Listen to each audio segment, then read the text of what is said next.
एक बार की बात है, बीरबल किसी कारणवश एक जंगल से होकर गुजर रहे थे। जंगल की हरियाली और वातावरण उन्हें बहुत अच्छा लग रहा था और वो सोच रहे थे कि कभी कभी बिना काम काज के ऐसी जगह पे आकर प्रकृति का आनंद भी लेना चाहिए। तभी अचानक से वो घबरा गए। उन्हें आसपास की झाड़ियों से कुछ अजीब सी आवाज़ आई और उन्हें लगा अभी झाड़ियों के बीच में से कोई खतरनाक जानवर बाहर आ जाएगा।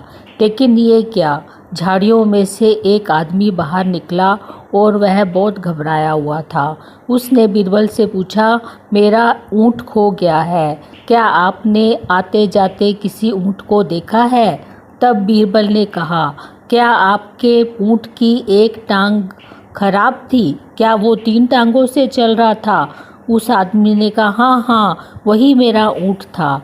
तब बीरबल ने कहा, क्या उसकी पीठ में एक साइड में चीनी और दूसरी साइड में चावल के बैग लदे हुए थे?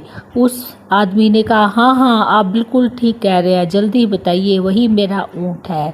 तब बीरबल ने कहा, क्या वो एक आंख से अंधा था? उस आदमी ने कहा, हाँ हाँ, बिल्कुल ठीक कह रहे हो, और उसे बड़ी उम्मीद हो गई कि अब मेरा ऊँट मुझे मिल जाएगा। तब उस आदमी ने कहा, हाँ, आप बिल्कुल सही विवरण दे रहे हैं मेरे ऊँट का, मुझे बताइए वो किस दिशा में गया है। तब बीरबल ने कहा, माफ़ कीजिएगा महोदय, मैंने आपके ऊँट को नहीं देखा। यह सुनकर वह आदमी अपना सर खुजलाने लगा और उसे बीरबल की एक भी बात समझ में नहीं आई। तब उसने बड़ी हैरानी से कहा, किंतु आप तो मेरे ऊँट की हर बात बिल्कुल सही सही बता रहे हैं। जब आपने उसे देखा ही नहीं तो फिर आप यह सब कैसे बता पा रहे हैं? तब बीरबल ने कहा, मैंने जो भी कहा आपके ऊँट को देखकर नहीं, बल्कि यहाँ के वातावरण को देखकर अनुमान लगाया है। आप ही देखिए, यहाँ का रास्ता, सब जगह आपको ऊँट के 3 पैरों के निशान मिलेंगे।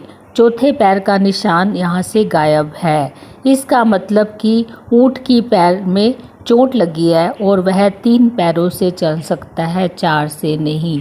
बीरबल ने आगे कहा, आप आसपास के पौधे देखिए, आपको दाईं तरफ के पौधे किसी जानवर द्वारा चबाए हुए दिखाई देंगे, किंतु बाएं तरफ के पौधे बिल्कुल ठीक ठाक हैं।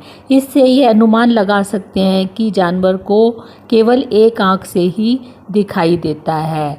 उस आदमी ने जब पौधों को ध्यान से देखा तो वह भौचक्का रह गया और बीरबल ने आगे कहा, मैंने आपके ऊँट को बिल्कुल भी नहीं देखा है।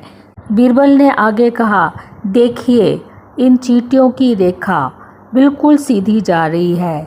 इसका मतलब ऊँट के एक बैग में चीनी भरी थी और दूसरी साइड के बैग में गेहूँ भरा था, जिनमें छेद था और उन छेद से चीनी और गेहूं के दाने नीचे गिर रहे थे, जिसे खाने के लिए चींटियों ने अपनी कतार बना ली। यह सब सुनकर उस व्यापारी को बहुत गुस्सा आया और उसने गुस्से से अपनी भाषा में ही बोला, थारो नज़रिया तो ठीक है, मन्ने सब कुछ दिखाई देवस है, किंतु ना दिखाई देवस है तो हमारो ऊँट। मारो ऊँट किधर से?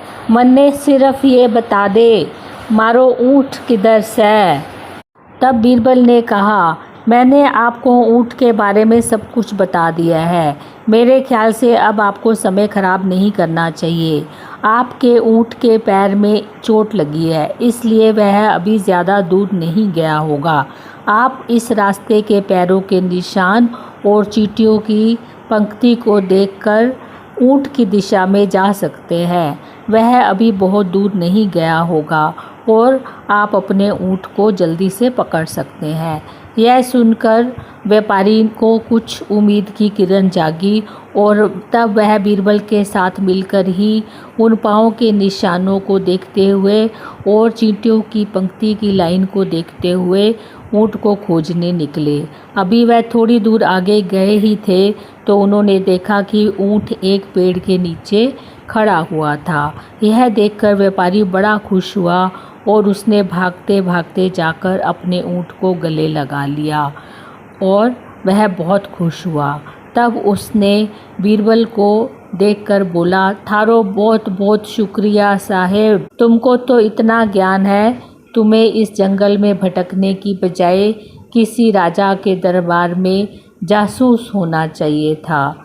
यह सुनकर बीरबल बहुत ज़ोर ज़ोर से हंसने लगा।